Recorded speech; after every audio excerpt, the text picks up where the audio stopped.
So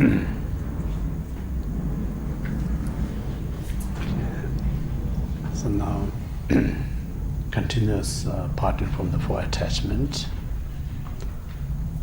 So this teaching came from the Buddha of wisdom, or Manjushri. So Manjushri gave this teaching to Sachen Kunga Nyingpo. So he's the first founder of Sakapa around late 11th century. And this Sachen Kunga Nyingpo reflect these four lines that he received from the Manjushri. He realized so profound that sums up entire the minor teachings. So these four lines say like, if you have attachment to this life, you are not Dharma practitioners. I always say like,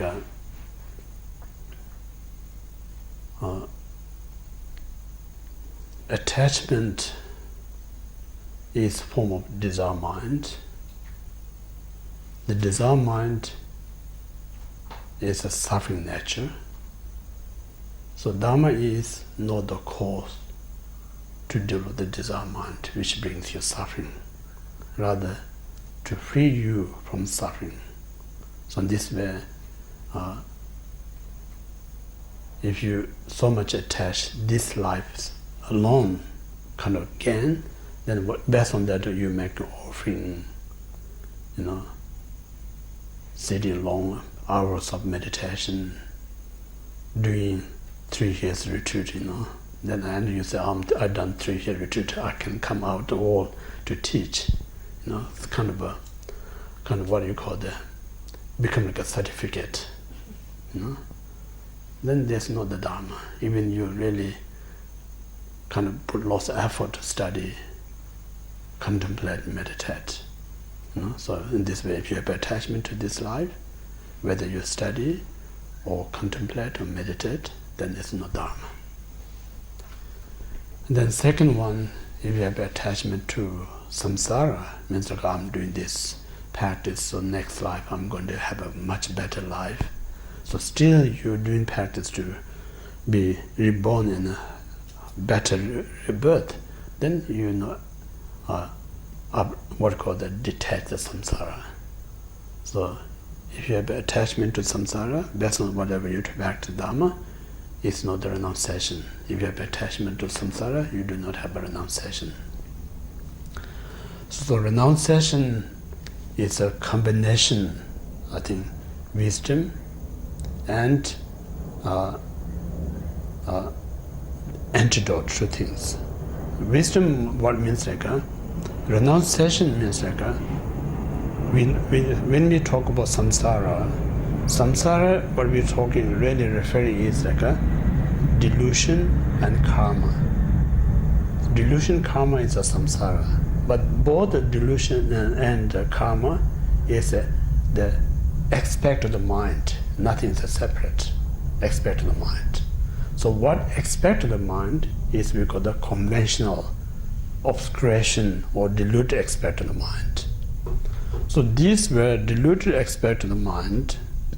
If you to reflect, it's a suffering. So this one need to aware of it. With this awareness, then you try to stop them, to free them, is we call the renunciation. So renunciation means like abandoning the samsara. So samsara is no other than delusion and karma. So abandoning. So that's what we call if you have attachment to samsara, you do not have a renunciation mind. Now third one, if you have attachment to self-interest or self-gain, then you do not have a bodhicitta. So I usually kind of think of myself whenever I practice. From my own experience, I can kind of leave a guess to others. When I practice, I receive important empowerment. I receive many minor teachings. But when I come to the practice, primarily I just think of myself. you know. So when I'm thinking of myself, then there's no bodhicitta, you know. So I'm still thinking, if somebody asks, Khenpo, what kind of tradition are you? I'm going to say I'm Tibetan Buddhist. I only can say Tibetan Buddhist. So that means I'm a Mahayana practitioner. But really my mind is not Mahayana. All I'm thinking about myself.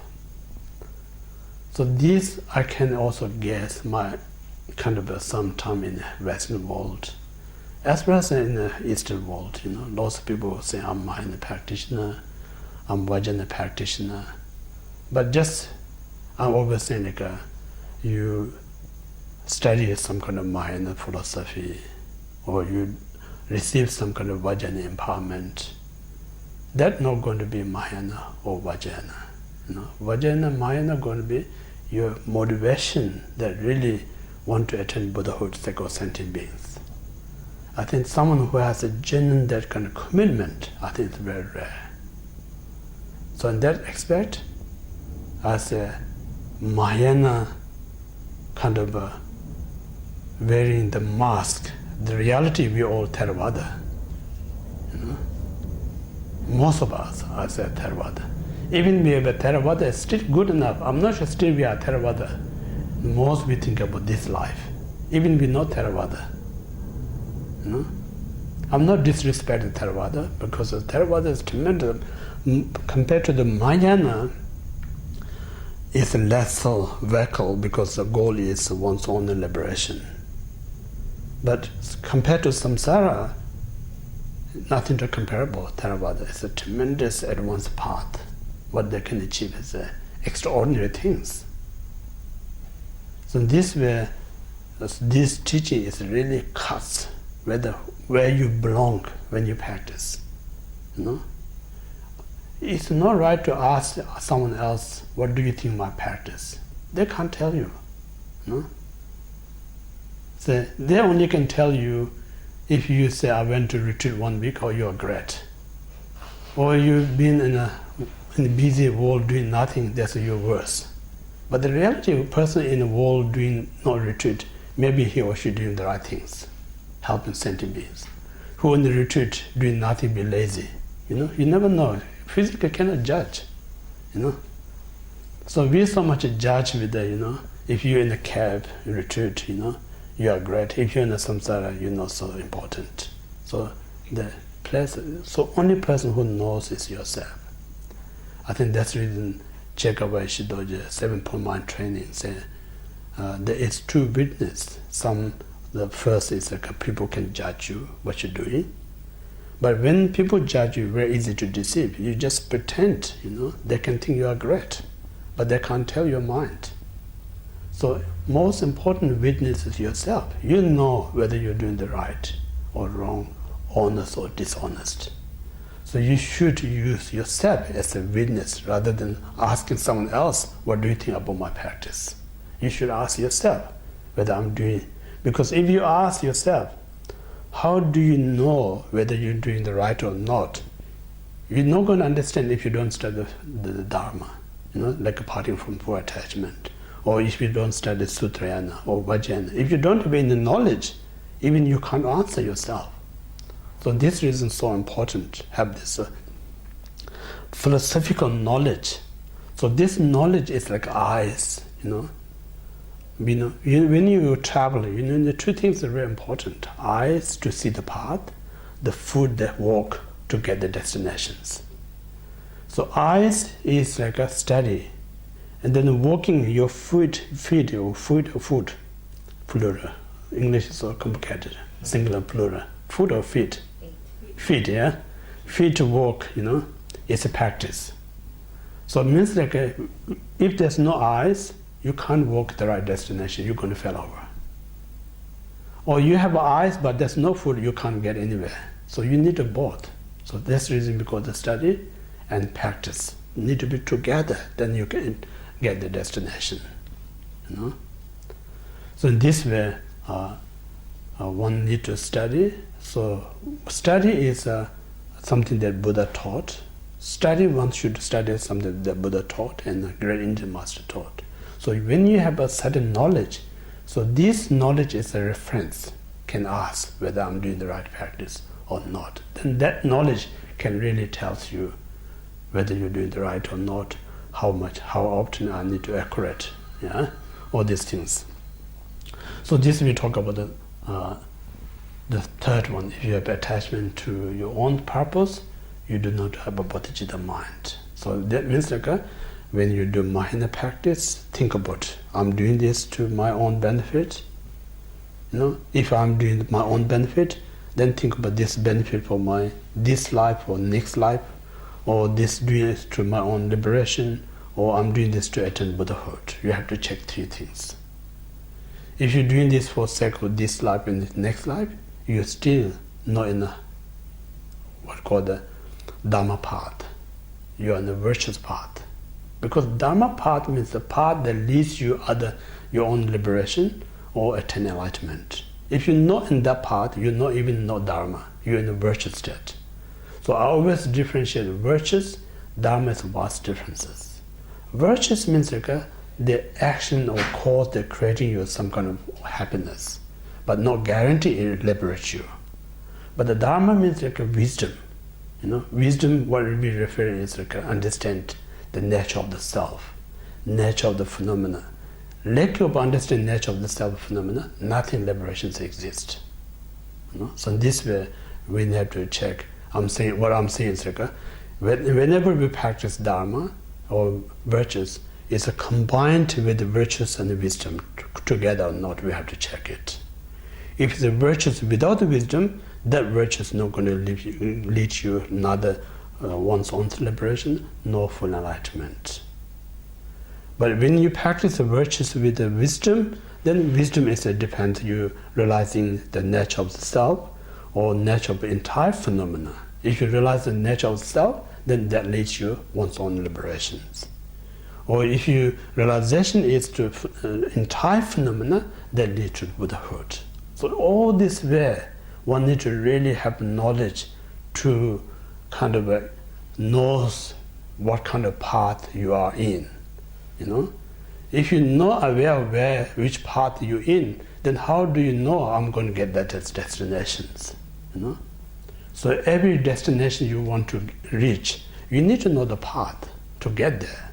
Just any path you take, you're not going to get there. You know? So this reason is so important. Kind of have the wisdom. So in this way, what we could talk about the study is very important. So now, we're talking about still this was third one. If you have attachment to the self purpose, you do not have a bodhicitta mind. So now what we're talking about here is like we need to really try our best to do the correct Dharma practice. So important. Correct Dharma practice means like the Buddha that taught in the sutra. Yeah. Then great yogis, mahasiddhas use that as a practice to get realizations.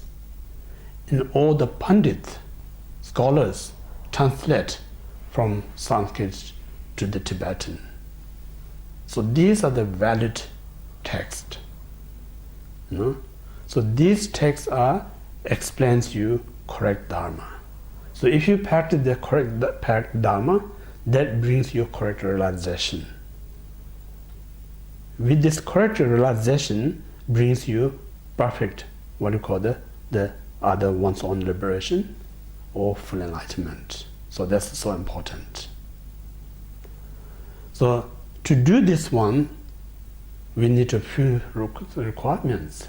You know, it's not just easy to just go and practice Dharma and listen Dharma. You know, we need to have develop such a great joy. The first, we say, we are so fortunate have this precious human rebirth. So precious human rebirth, just be born as a human, we're not going to call it precious. Precious means like the person who has all the right condition to practice Dharma and free all the obstacles. So when your life is free from all the obstacles and it contains all the condition, then we call the precious life. So that type of life is very rare to find. So right now we have this right life, free all the obstacles. We call the free from restless state. We have all the conditions. We talk about 10 endowments. So altogether, 18 prerequisites. So anyone who contains the 18 prerequisites, we call the precious rebirth. That's the first one. And then second one, to meet the precious Buddha Dharma is so difficult. You need to be certain. Meet means like you need to be. I'm not saying Dharma is far away from you. I'm not talking about physical distance. It's a mental distance. Mental distance means like if you don't have a wisdom to understand what's the truth or not, even Dharma next door to you is no means important to you. But if you have the right mind, Dharma exists thousands of kilometers away. You're going to go and chase the Dharma. So in this way, it's not talking about the physical distance, it's a mental distance. So in this way, right now, we made the Dharma. We made the Dharma means okay, still in this 21st century, we have opportunity to hear Dharma that taught by Buddha. We still have an opportunity to hear the Dharma that Indian and great Tibetan master taught, since Buddha turned wheel of Dharma. So that's a second, so fortunate, have this opportunity to meet means to recognize the value. And then third, once we met the Dharma, somehow, whether we diligent, dedicated practitioner or not, but somehow we all value so much Dharma. We think Dharma is so important. So while we have all this right condition, we should try best to learn the proper Dharma. Proper Dharma means like that taught by Buddha and then great Indian masters, great Tibetan masters. So those are the very valid teaching. So if you study this valid teaching, it's definitely going to bring you the wisdom mind. Sometimes we talk about the vipassana. Vipassana is like an insightful mind, or another word is wisdom. To develop the wisdom mind, the first, you need to receive so many teachings. So many teachings from so many masters, so many texts. So that kind of brings you intellectual wisdom mind. So this intellectual wisdom mind, when you put into practice, then it brings you experiential kind of wisdom mind. So experiential wisdom comes from the meditation. Intellectual wisdom comes from the study. So both is a requirement. Without study, you can nothing to meditate. You can't meditate without study. Or also just study, don't meditate, you're not going to get anywhere. I'm saying like your eye can see the path. If you don't have a feet to walk, then you're not going to get the destination. So in this way, one need to study the right Dharma.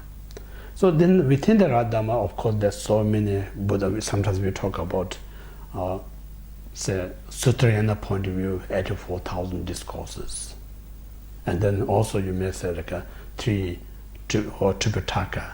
So this only just talking about the Sutrayana point of view. Then top of that, there is a Tantrayana school, Kriya, Charya, Yoga, and Tara Yoga Tantra. So all these kind of so many types of teaching. So but right now we actually talk about the parting from the four attachment. So for parting from the attachment, what they recommended is when you practice Dharma, make sure you're not attached for this life.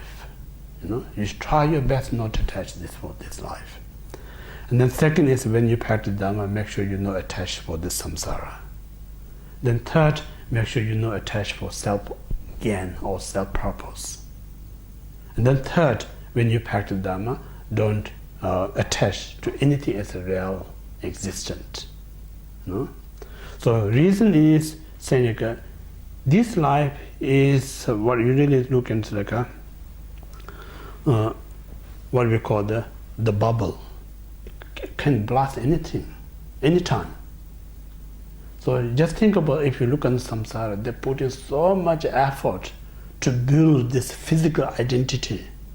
Your identity, I'm rich, I'm famous, I'm powerful, But this rich, power, famous only lasts while you're alive. The moment you're dead, nothing you can take with you. So all this life you have a much greater opportunity to train your mind much greater way, but you're distracted, something very less valuable, you put all this energy.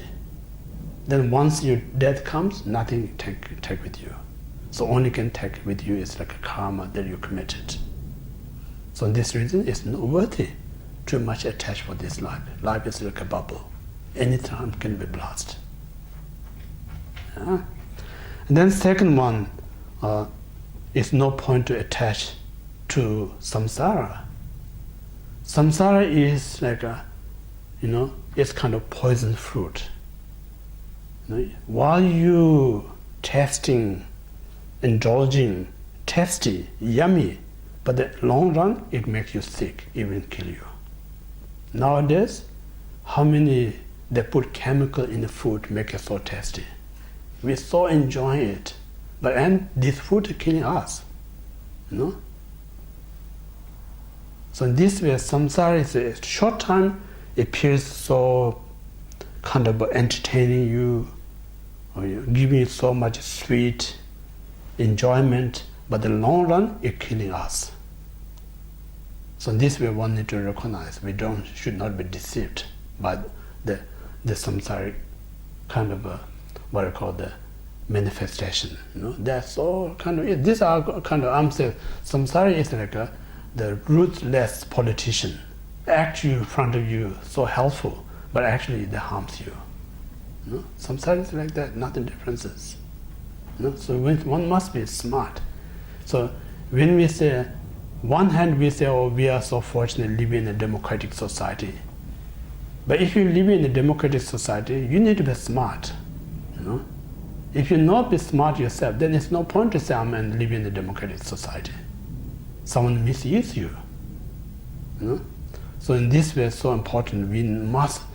I always say we not need to smart to the world, but we need to smart to our mind. Because at the end of the day, who causes the most trouble to us is our mind, not someone else. So in this way, again I mentioned again, our ordinary mind cannot tell this is harmful things. This telling by the Buddha, and it's very logical, it's very valid. This valid, logical, only you're going to understand when you contemplate. Not just go with your desire mind. Desire mind wants all these unhealthy things. Just stop for a while and then your gut feeling, your intuition kind of reflect. This is really going to help me or harm me. If you give your real state of the mind, nature of the mind, if you investigate, you have a better opportunity to see the reality. For instance, when you say habit of drinking or smoking, the moment you develop such a strong desire, I want to drink, I want to smoke, that mind not going to tell you the alcohol is harmful to you. Rather, it's going to help you, make you entertain you. But when you not have such a strong desire, certain point of view, and that time if you look, the alcohol is going to help you or more harms you, you're going to know this is going to harm you, then help you. So in this way, one need to aware samsara is like a poison fruit. While you're tasting, it's so sweet and yummy, but the long run, it will kill you.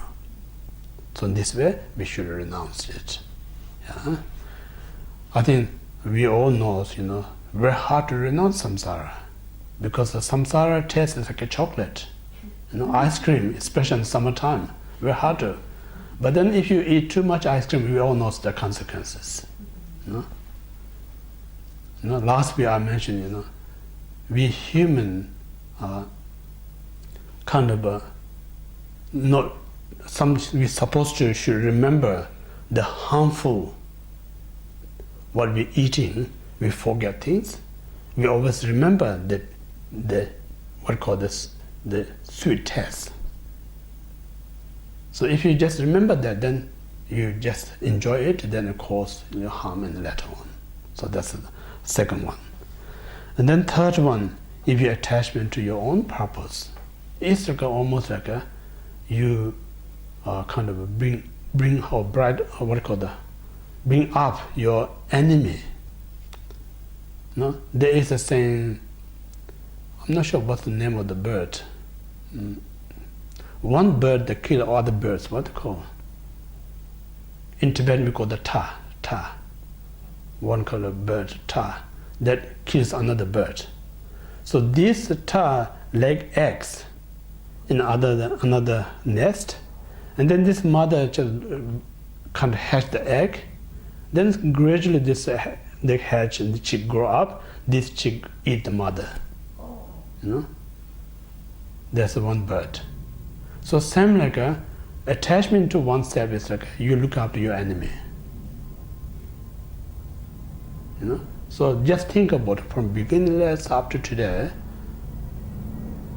You know, how many times we went through sufferings, all sorts of mental, physical, emotion, birth and death. If you really think, who created this uncountable suffering? It's a selfish mind, nothing else.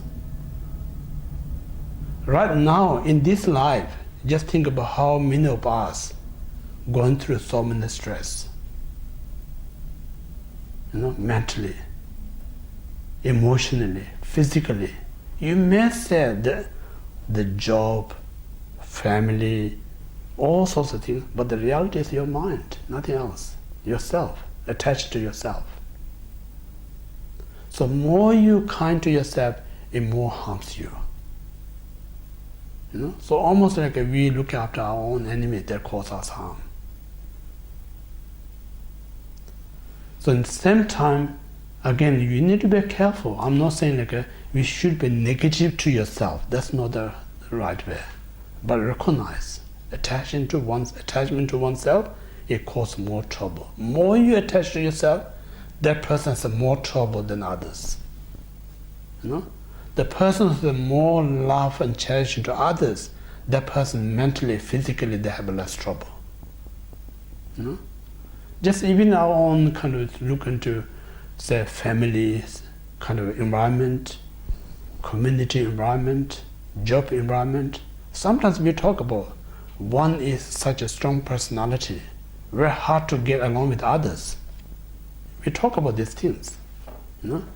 If you really look into what makes that person so difficult to get along with others, because that person so cherishes himself more than anyone else. You know? That's the only reason it makes it very hard to kind of deal with others. All about me. You know? So in this way, here saying like, more you recite the mantra of me, that mantra is bringing you suffering. You know? So in this way, one need to recognize. You know, Shantideva also said, you should not be nice and kind to your delusional mind. If you're nice and kind to your delusional mind, so then the delusional mind more harms you. But you should be nice and kind to your physical enemy. More you kind and nice to them, they can change your mind and they can help you rather than harm you. You know? So in this way, it's so important. Why Buddhism saying like cherishing to other more than yourself. It's not kind of religion. You know, sometimes people may, if you don't describe this one, then people think, oh, Tibetan Buddhism is funny. You know, you have to love others more than yourself. It's kind of against the kind of system, the normal system. You know, normal system you love yourself. You know, if you go to school, they teach you how to love yourself. If you go to therapists, they tell you how to love yourself. You know, you know. But all this love yourself bombarding, but still we don't know how to love ourselves. You know? So that's the problem. So in this way, because the system that we human created is nothing is perfect. Because our mind is not perfect. So imperfect mind, how we can create the perfect system? It is impossible. You know? So in this reason, the Buddha Dharma system is not created by only human mind. It's the full enlightened one, the Buddha, you know, full awakened one. So this system is a perfect system. I'm not saying because I'm Buddhist, so I'm not saying Buddha system is perfect. You use your intelligent mind, investigate. You just bring your own system here. What Buddha says here, investigate. Isn't this true? Then you have an opportunity. See which system is really going to work for long term. You know? So this is how we can progress our intelligent mind. If it's nothing to exercise, then how are you going to develop your intelligent mind? You know? You may always think that my mind is perfect, but if nothing to compare, how you can tell it's perfect? You know? You may say I'm the world's fastest runner, but if there's no one compete you, then how you can say you're fastest one? You need to someone to compete you, then you can kind of what do you call that? Compete against someone says I'm faster than you, then that can prove you whether you're faster or not. So same like in a system that says that that's the only way to make you happiness, then another system says that that's completely wrong, this is the way. So these two you need to be compare. Yeah? So this way we talk about attachment to oneself is like look after your own enemy, and you're going to more harm than benefit. Therefore, we should more cherish to others.